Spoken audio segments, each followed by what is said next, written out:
going to work on getting some of these items mounted to the firewall, or at least the holes placed.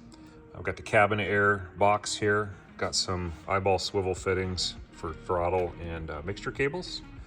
And I was looking through my knockout punch set, and I have punches that are going to work for this. So this is a 2.5 punch, which creates a 2-inch hole. So that'll be perfect for that there.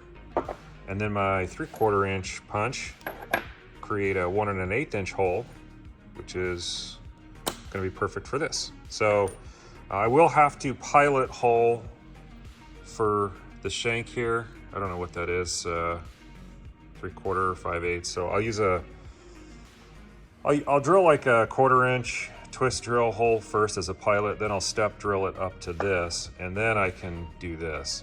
These are just gonna make a nice clean hole, especially through that stainless. That stuff is terrible. So I'll get my drills and get started on working on this. Got this marked according to the manual, come 8 inches up from the bottom. And I just placed a center tick here. And I was gonna pilot drill it right there, but I'm actually gonna favor more to the left side of the airframe, your right side, because as I was looking at this gasket here for the airbox, if I center that, it gets really close to this bump out right here. So if I just favored it an 1/8 of an inch or so to the left, that way I'll be sure I clear that. Not by much, just a little bit. So I'll probably, in fact, let me get my marker out here. Probably want to be right there. So I'll drill the pilot hole through the right side, tick mark there. Left side of the airplane.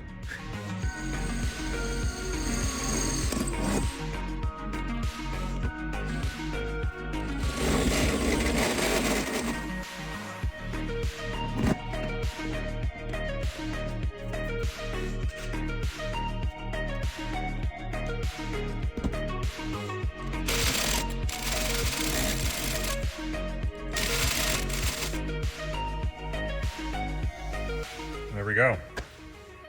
Just got to do a slight deburr here, but that is a super clean hole. It didn't deform it in any way. It did deform the piece it knocked out. You can see what it does. It completely destroys the piece you take out, but it leaves such a nice clean hole there. And now if I go grab the airbox, let's see how it fits.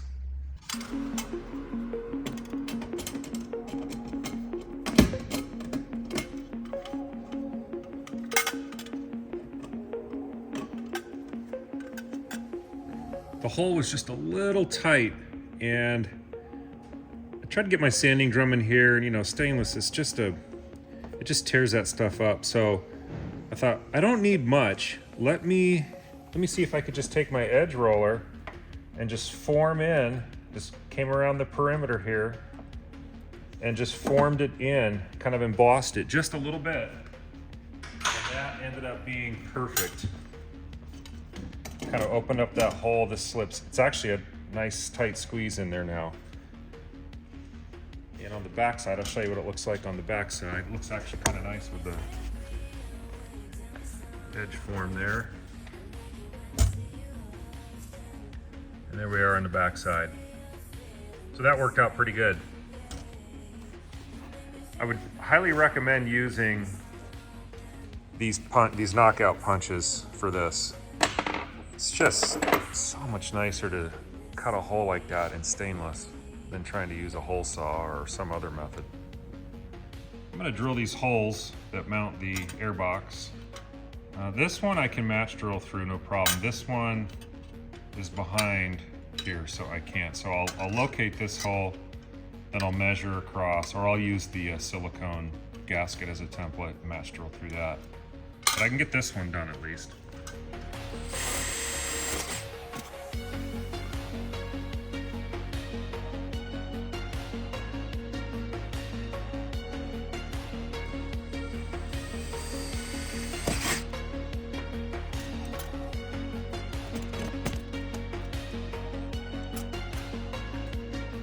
These are my marks for my eyeball fittings. The lower one here, the upper one here. At these locations, they clear these bump outs here and they clear each other. I'll pilot drill these first, And same thing, then I'll use the knockout punch. I'm gonna center punch these. The pilot drill wanted to walk around a little bit when I did this one. I probably should have punched that one as well.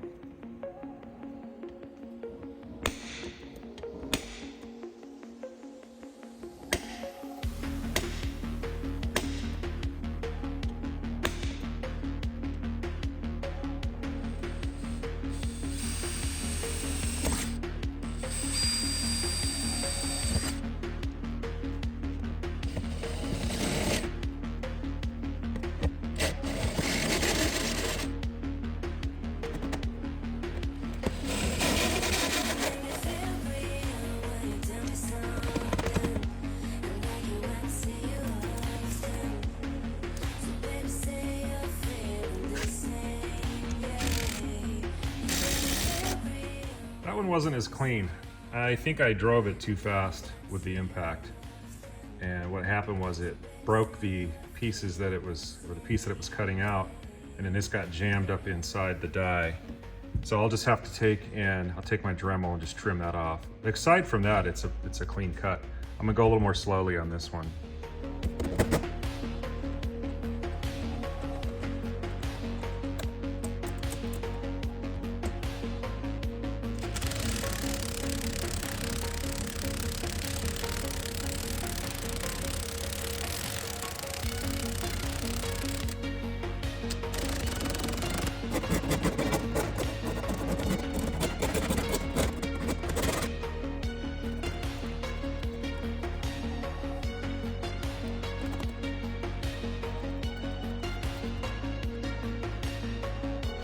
Nice. All right, I've done a couple things. So I guess I want to mention, I'm kind of getting to a point where there's so many just little detail things. I don't have like major tasks like, you know, building the tail cone or the boot cowl. It's all just a bunch of little things now, and it's difficult for me to shoot every detail of everything I do. So maybe from here going forward, there's just going to be some things I'm just going to do, and I'm just going to talk about what I did. One of those things here is I got the cable routed and secured for the cabin heat box. So we have it coming up here. I moved it slightly from the location in the manual is here, and I didn't know, I may have a backup battery here, and it would have been like right here, and I didn't know how that would interfere with making any connections. So I tried to kind of push it up and over a little bit. So I ran it up about 1 inch and over about 3/4 of an inch from where it was supposed to be, and that seems to be okay. It comes up through here, it penetrates through this area of the tubing here and goes straight to the panel. This caused me to have to do some more panel design work to figure out if I was gonna put it here. I really wasn't sure. I was thinking of maybe putting it down here, but I was able to squeeze in enough room to get it here. So obviously here's parking brake. I got that working, of course. And now cabin heat. So there we go. That's that. Oh, and it's secured here with this bracket and an Adele clamp. And then with the I don't know what you call this, a B-nut or a wire clamp. One thing I'm gonna do, this kind of goes back to my old RC days. I'm gonna get some RC wheel collars that fits this diameter of wire. I'm gonna put a wheel collar here and one here. And that's just a safety in case this nut or whatever was to come loose. The wheel collar with the set screws catching on the wire will catch it from there. Just added little benefit, doesn't add any extra weight, it doesn't do anything bad, it just kind of gives you an extra bit of safety. I may do that on the parking brake too, just to kind of make sure that, I don't know, if it ever comes loose, it's gonna get caught there. So there we go, cabin heat box and control cable is installed.